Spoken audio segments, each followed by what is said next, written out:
Bienvenue dans Direction, le podcast des dirigeants du génie climatique et podcast tout nouvellement filmé dans le studio de PIC Média.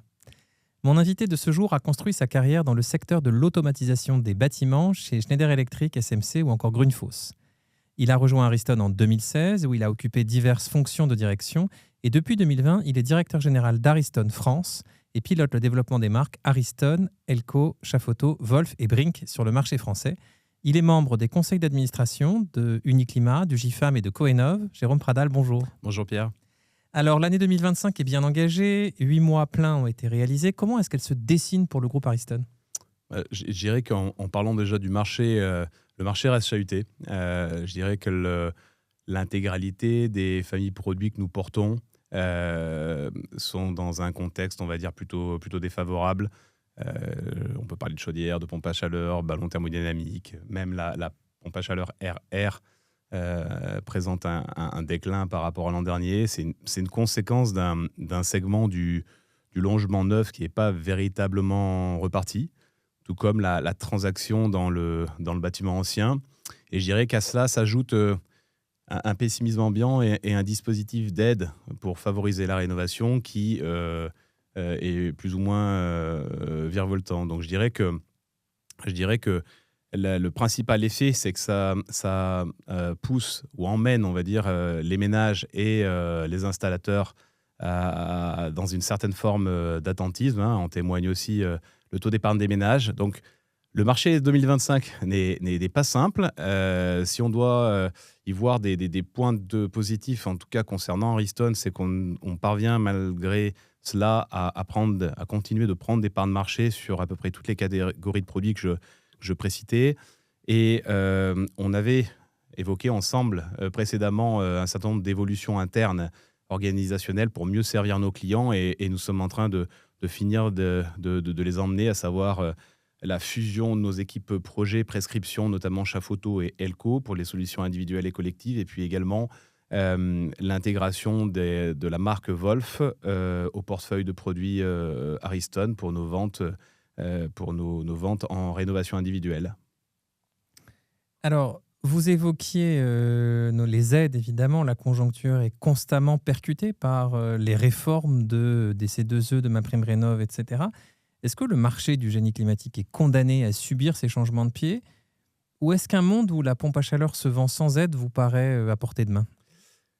Disons que sur le fond, la problématique, c'est pas tant les aides à la rénovation. C'est davantage l'instabilité, je dirais presque chronique, et les discours changeants autour de ces différents dispositifs d'aide. Je donnerai par exemple le dispositif des C2E, notamment à destination des monogestes. Il est moins sujet à la variabilité puisque on s'inscrit dans des périodes déjà pluriannuelles. On a un mécanisme qui est compris par les différents acteurs dans leur vaste majorité avec des dispositifs de contrôle associés. Ce qui serait pertinent, ça serait plutôt d'associer MaPrimeRénov' au dispositif des C2E pour avoir une portance plus lisible pour les différents acteurs et par cette même occasion capitaliser sur ce qui fonctionne pour pouvoir également emmener de la rénovation je dirais globale au travers d'une succession de gestes simples. Donc s'agissant des aides, c'est plutôt dans cet élan-là qu'il faudrait porter ces dispositifs. Maintenant, à la question y a-t-il un futur sans aide pour soutenir la pompe à chaleur ? Je dirais que dans pompe à chaleur, on a effectivement les pompes à chaleur RO et les ballons thermodynamiques qui sont soutenus par le dispositif des aides, pas les pompes à chaleur RR. Oui. Donc, il faut qu'on tende vers cela. Il est certain que si l'on stoppait ces dispositifs d'aide, et on l'a vu en France, on l'a vu sur d'autres pays, je dirais que le marché de la pompe à chaleur ne connaîtrait pas la même dynamique. Donc on a un travail à mener, tant sur la pédagogie autour de ces technologies, je dirais pour emmener et porter en fait le choix des ménages vers ces différentes solutions. Et puis, on a un travail à mener également sur le coût d'acquisition en fait, de ce type de solution. C'est vrai au niveau du produit. Nous, en tant qu'industriels, on a cet enjeu-là d'arriver à optimiser les coûts de revient pour pouvoir les proposer en sortie à des niveaux de prix toujours plus acceptables. Mais je dirais que le produit est une part de l'installation. Donc, on travaille aussi à la simplification de la pose de ces produits-là pour que le coût global ramené au consommateur soit réduit. Dans cette direction-là, avec le changement notamment de la réglementation sur les fluides, on peut imaginer le marché français avoir recours de plus en plus à des pompes à chaleur monoblocs, ce qui devrait de fait permettre à une quantité d'installateurs et de profils différents, de chauffagistes également, à pouvoir se positionner sur ce marché-là et donc par la même occasion renforcer la formation, probablement réduire également les coûts d'approche pour les particuliers. C'est peut-être l'hybride aussi qui va amener les chauffagistes à la pompe à chaleur, parce que la France n'est peut-être pas très en avance, mais un jour, on va quand même finir par se mettre à hybrider les systèmes. Si on couple PAC et chaudière, les artisans et les installateurs qui viennent des chaudières vont peut-être regarder plus les PAC aussi. Et la solution hybride est également un très bon relais pour pouvoir emmener et démocratiser aussi la pompe à chaleur. C'est un relais supplémentaire. Comme vous le dites, pour 2 raisons. Déjà parce que finalement, on peut, je dirais, appréhender la régulation du système de chauffage de la même manière que le chauffagiste le faisait auparavant avec sa chaudière. Et ensuite, c'est parce qu'en fait, l'hybridation peut être faite dans une solution d'ensemble, en première monte, ou peut être faite dans l'évolutivité de la solution. Dans tous les cas, et en termes d'innovation, ce qu'on vise à faire, de notre côté, c'est de continuer à simplifier ces systèmes hybrides. Très récemment, nous avons eu l'opportunité d'être lauréat d'un appel à projet, notamment organisé par GRDF, pour des pompes à chaleur hybrides sans unité extérieure. Donc, c'est aussi un élan qu'on souhaite donner à notre innovation pour pouvoir permettre de loger demain des pompes à chaleur hybrides en lieu et place des chaudières et simplifier l'installation pour l'installateur. Alors, revenons à ce sujet de aide, pas aide, volatilité des aides et baisse des coûts. On le voit dans l'automobile, les voitures sont de plus en plus chères, mais de moins en moins de gens payent le coût d'acquisition puisque des solutions de leasing se mettent en place. Apporter du financement, apporter du leasing, est-ce qu'à vos yeux, ça pourrait faire partie d'une solution qui décroche le marché du génie climatique de la dépendance au bon vouloir ou à la possibilité des pouvoirs publics ? C'est une piste, qu'on a souvent mis sur la table dans le sens où un produit a besoin d'être installé et d'être maintenu dans le temps pour pouvoir obtenir une performance aussi sur la durée. Et un des moyens de pouvoir le faire, quelle que soit la formule, c'est d'appréhender le coût complet de l'installation. Et donc, le leasing est une forme.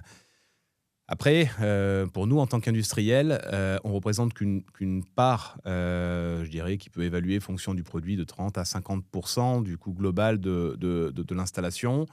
Et sur la durée de vie complète, je dirais que notre part se dilue encore. Donc, ce qu'il est important, en tout cas, ce que nous, on vise à faire, c'est d'apporter un certain nombre d'éléments, de dispositifs, des assurances garanties, entre autres, de la connectivité pour mieux appréhender la maintenance des appareils, afin que nos partenaires, installateurs ou SAV, puissent éventuellement l'intégrer eux-mêmes dans une forme de solution packagée pour le consommateur. Mais à ce jour, en tout cas, c'est un appel que l'on peut faire. Je n'ai pas vu de solution pertinente encore permettant de le faire sur le marché.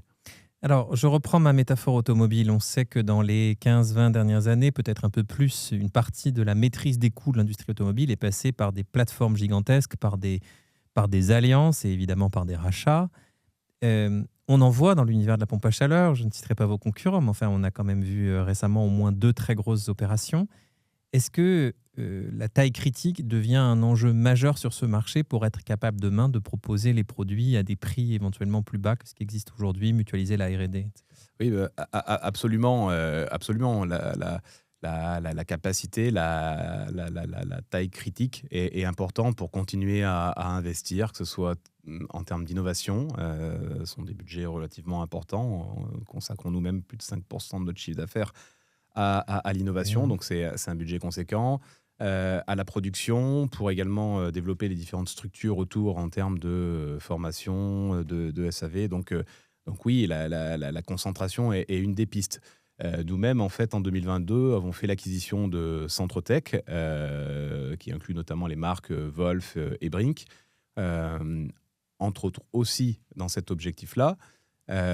Et très rapidement, pour illustrer votre propos, nous avons mis en commun les plateformes de développement de pompes à chaleur. Eux avaient déjà une expérience conséquente sur le développement de pompes à chaleur monobloc propane. Nous avons une expérience de près de 15 ans dans le développement de pompes à chaleur monobloc et split. Nous avons rassemblé les deux plateformes pour pouvoir développer des produits qui verront le jour au premier semestre de 2026 dans les marques Wolf, Ariston et Elco. Donc ça, c'est une conséquence concrète, effectivement, qu'on peut opérer et sur lesquelles on est naturellement attentif.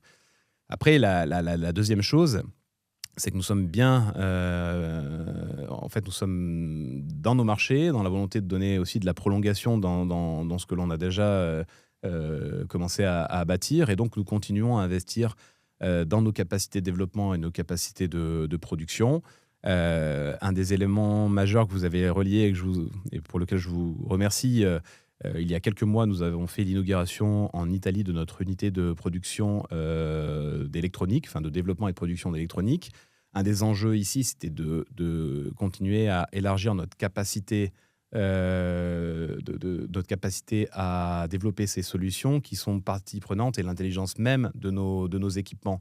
Donc on continue à investir dans ces éléments stratégiques de notre développement produit. Alors, le coût, toujours lui, ça s'évalue évidemment à l'instant T, la somme qu'un consommateur, qu'un client doit sortir pour financer l'acquisition d'un équipement de chauffage. Ça s'apprécie aussi dans la durée, c'est-à-dire les économies que ça apporte et puis le prix que coûtent les énergies. Est-ce que ce sujet de coût des énergies vous intéresse ? Est-ce que vous regardez de près, sachant qu'on entre manifestement dans un monde où la volatilité va s'installer et où à chaque minute ou à chaque heure ou à chaque journée, chaque heure en tout cas, le prix de l'électricité risque d'être extrêmement différent et que tout ça, ça rend peut-être moins lisible l'intérêt économique d'une PAC sur 15 ans. Oui, le sujet des énergies est un vaste sujet. Il peut être pris de différentes manières. Déjà, dans un premier temps, ce qu'on essaye en général de faire déjà, c'est de prôner quand même une certaine forme de pragmatisme dès lors qu'on parle d'énergie, surtout d'équipements fonctionnant sur la base de ces énergies-là. On a une chance en France, c'est de pouvoir bénéficier aujourd'hui et à terme d'une certaine souveraineté, tant par l'électricité issue du nucléaire que l'électricité issue des énergies renouvelables ou encore le gaz vert issu également du renouvelable. Donc ça nous emmène à réfléchir à nos développements produits et aux solutions qu'on peut apporter aux consommateurs, aussi bien, je dirais, en stand-alone sur l'une et ou l'autre des énergies, mais également sur de la complémentarité et sur de l'hybridation, pour pouvoir permettre aussi, soit, on parlait de l'hybride, de la pompe à chaleur hybride tout à l'heure, soit dès la pose première de l'équipement, de pouvoir déjà travailler sur de l'optimisation énergétique au travers de ces deux énergies, soit de pouvoir travailler sur une évolutivité de l'installation et pouvoir également fonctionner ou s'adapter en fonction de ces différentes trajectoires. C'est encore plus vrai sur le collectif que sur l'individuel, mais ce sont, on va dire, des éléments que nous prenons en compte pour ces différentes solutions. Après, le débat des énergies, enfin tout du moins quand on parle du coût de l'énergie, je dirais que l'énergie la moins coûteuse est encore celle que l'on ne consomme pas. Et ça, c'est une recherche permanente lorsqu'on développe nos produits, nos solutions. C'est d'arriver à travailler toujours plus sur de l'optimisation énergétique et donner des outils aux installateurs, mais aussi à nos entreprises SAV, sur la durée de vie de l'installation pour maintenir ce niveau de performance. En ça, on a développé on a sur tous nos équipements de la connectivité qui permet notamment de travailler aussi sur de la prédictabilité de la maintenance. Et ce sont des outils que peuvent utiliser nos structures SAV pour pouvoir accompagner la performance de l'équipement dans le temps. Et il y a un troisième point également, s'agissant de l'énergie, et peut-être en tout cas aujourd'hui pour nous, sur l'eau chaude sanitaire, savez-vous qu'en France, on a un parc installé de chauffe-eau électrique de près de 16 millions d'unités. Donc ce sont des chauffe-eau qui, dans la journée, vont faire appel à l'électricité pour chauffer l'eau. En équipant ces chauffe-eau de dispositifs intelligents permettant une flexibilité énergétique, on peut permettre au réseau de chauffer cette eau lorsqu'il est convenable de le faire, pour le coût de l'électricité et ou en besoin d'équilibre de délestage du réseau. Donc, on a commencé à lancer des produits qui sont déjà nativement équipés de cette technologie, et on a développé un kit qui nous permet de pouvoir agir en a posteriori sur des chauffe-eau électriques déjà installés. Donc, ce sont quelque part les trois volets que l'on regarde lorsqu'on parle de l'énergie autour de nos équipements. Dans le courant de l'été, le gouvernement a publié un texte réglementaire qui modifie les paramètres du diagnostic de performance énergétique. On parle là du coefficient d'énergie primaire, de l'électricité, qui a été fortement abaissé. Alors, l'AFPAC, le filière pompe à chaleur, dit que c'est une excellente nouvelle parce que ça va permettre évidemment d'installer plus de pompes à chaleur parce qu'elle va être mieux valorisée. Et puis, à l'inverse, des acteurs comme Coenov s'inquiètent du fait que entre 800 000 et 1 million de logements sortent du statut de passoire énergétique et que donc par là, on va peut-être repousser le moment de faire des travaux sur ce parc. Comment vous regardez ce sujet, sachant que vous êtes évidemment un acteur à la fois de la pompe à chaleur et des solutions pour la rénovation énergétique globale? Et évidemment, on le regarde, là encore, on vise à le regarder avec pragmatisme. C'est-à-dire que ce que je salue, c'est notre capacité à pouvoir faire avancer un sujet relatif au DPE dans un temps relativement court, à l'espace de près de 3 mois. Donc on est capable de le faire. Dans les faits, ça peut s'apparenter à une bonne nouvelle. Sortir 800 000 à 1 million de logements du statut de passoire thermique. Maintenant, j'ai pas vu en tout cas d'études d'impact permettant vraiment de caractériser quels étaient ces logements. Donc, je dirais que ce sont des logements potentiellement sur lesquels nous n'aurons pas l'opportunité à court terme d'opérer à des travaux pour augmenter la performance des équipements sur ces logements. Est-ce que ça sera problématique ou pas? Aujourd'hui, j'ai pas la capacité de le dire. Mais vu qu'on parle du DPE et qu'on a pu constater qu'on était en capacité d'aller vite, il y a un sujet qui me paraît quand même important, en tout cas que nous portons déjà depuis de très nombreux mois. C'est les équipements qui sont valorisés dans la démarche DPE. C'est-à-dire qu'aujourd'hui, sur les caractéristiques techniques d'un équipement peuvent avoir été certifiées par différents types d'organismes partout dans le monde.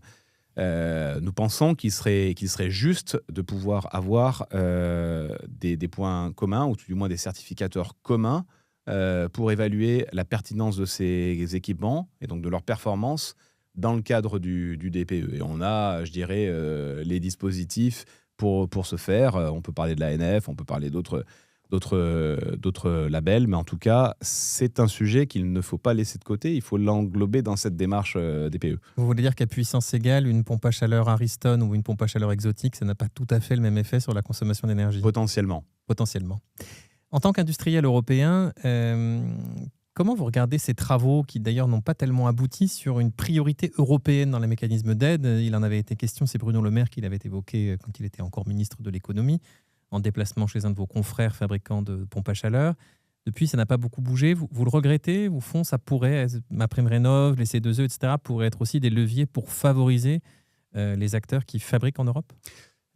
Oui, c'est-à-dire que je crois que tous, en tout cas, convergeons ou avons pu aussi nous impliquer pour tenter de faire évoluer les dispositifs déjà à l'échelle française pour valoriser, je dirais, la production française / européenne. Et je dirais plus largement, vu que tout dispositif que l'on peut être amené à lancer en France est quand même très largement, je dirais, compatible avec la réglementation issue de Bruxelles. Il y a un sens à travailler sur des mécanismes européens, mais ça relève d'une certaine forme de complexité. Moi, le point ici sur lequel nous aimerions souligner, c'est que nous continuons d'investir. Nous continuons d'investir sur les capacités, on l'a largement évoqué, aussi bien industrielles que R&D, et surtout ce qui nous permet derrière de pouvoir proposer nos solutions au marché et surtout de les suivre dans le temps. Sans marché, pas d'investissement. Donc, je crois qu'il faut arriver à trouver des mesures relativement simples pour pouvoir valoriser toute cette démarche et cet investissement qui est fait localement sur le sol français / européen. On parlait du DPE tout à l'heure, c'est déjà un point de départ d'arriver à contempler les fiches caractéristiques des produits sur la base d'organismes certificateurs communs. Et ça, je dirais que les entreprises très majoritairement issues ou ayant une production européenne aujourd'hui sont parfaitement alignées avec cet élément. Dernière question, Jérôme Pradal. 2026, c'est dans quelques semaines. On va chercher quelques raisons d'espérer, parce que les raisons de désespérer, on n'a pas besoin de les lister, tout le monde les connaît. Oui. Qu'est-ce que vous retiendriez comme facteur où vous pourriez vous dire, peut-être que finalement, en 2026, on aura une activité, je ne sais pas si vous prévoyez de la croissance, mais en tout cas qui pourrait peut-être sortir un peu de difficultés connues en 24 et en 25. Non, mais je dirais que conclure sur une note de positivisme, c'est ce dont on a besoin lors de la rentrée, dans le sens où justement, quels que soient les différents aléas qu'on a aussi cités, je pense que nous avons, de manière très concrète, besoin de répondre à différents besoins à l'échelle du bâtiment et à l'échelle des ménages sur comment gagner en confort dans mon habitat, comment consommer moins d'énergie, quelle est la solution la plus adaptée à mon budget. Et tout cela dans une course de fond vers la décarbonation. Et je crois que tous les acteurs, institutionnels comme acteurs de la filière du bâtiment, sommes alignés sur l'objectif final. Et le tout, c'est d'arriver à converger de manière très, très pragmatique sur les différents moyens d'opérer à cette décarbonation. Le deuxième sujet, totalement lié à cela, c'est qu'on parle souvent de chauffage. Moi, nous croyons qu'il y a aussi un gisement sur le chaude sanitaire à aller poursuivre pour continuer à optimiser énergétiquement et décarboner. Et donc, de notre point de vue, et chez Ariston, nous regardons, 2026 et au-delà comme une véritable opportunité de pouvoir proposer un portefeuille d'éventail de solutions relativement large et adapté en fait aux différents besoins. Donc, pas de dogmatisme, du pragmatisme dans la rénovation et ou les nouvelles constructions du bâtiment. Merci beaucoup Jérôme Pradal et à bientôt pour un nouvel épisode de Direction. Merci Pierre.